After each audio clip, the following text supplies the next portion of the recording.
amis et famille en Christ, bonjour. Notre méditation pour ce dernier jour de l'année a pour titre Économe de la grâce de Dieu.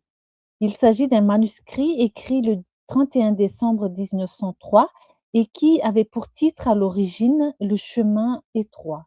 Notre verset se trouve dans Matthieu chapitre 10. Matthieu chapitre 10, le verset 8. Guérissez les malades, ressuscitez les morts, purifiez les lépreux, chassez les démons. Vous avez reçu gratuitement, donnez gratuitement. Ceux qui avancent le long de l'étroit sentier doivent suivre les indications du manuel. C'est le seul moyen d'atteindre les portes de la cité de Dieu. Dieu a mis hommes et femmes en possession de dons précieux. Chacun a reçu des talents différents. Tous n'ont pas la même force de caractère ou la même profondeur de connaissance, mais chacun doit utiliser ses capacités au service du Maître, aussi minimes paraissent-elles. Un fidèle économe fait valoir sagement les biens qui lui ont été confiés.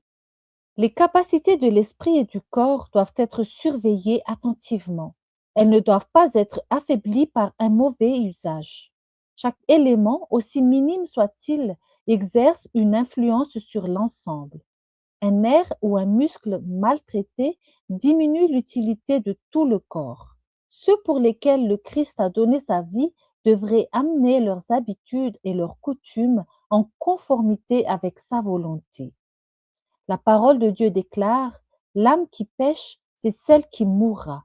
Ézéchiel chapitre 18, verset 20. Mais Dieu ne souhaite la mort de personne. À un prix infini, il a accordé un second temps de grâce à l'homme. Il a tant aimé le monde qu'il a donné son Fils unique afin que quiconque croit en lui ne périsse point, mais qu'il ait la vie éternelle.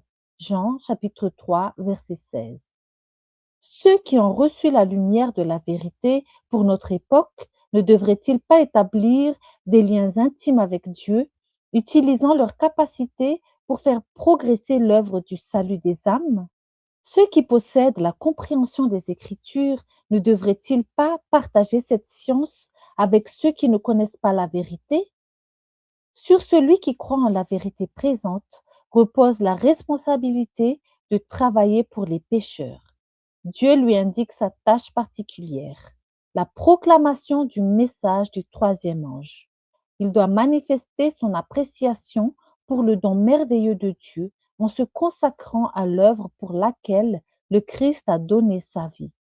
Il doit être l'intendant de la grâce de Dieu, distribuant aux autres les bénédictions dont il a été comblé. Quiconque a trouvé le réconfort dans la parole de Dieu doit en faire part aux autres. Ce n'est que de cette façon qu'il pourra continuer à être réconforté. Quel est le meilleur cadeau que je puisse offrir à mon prochain?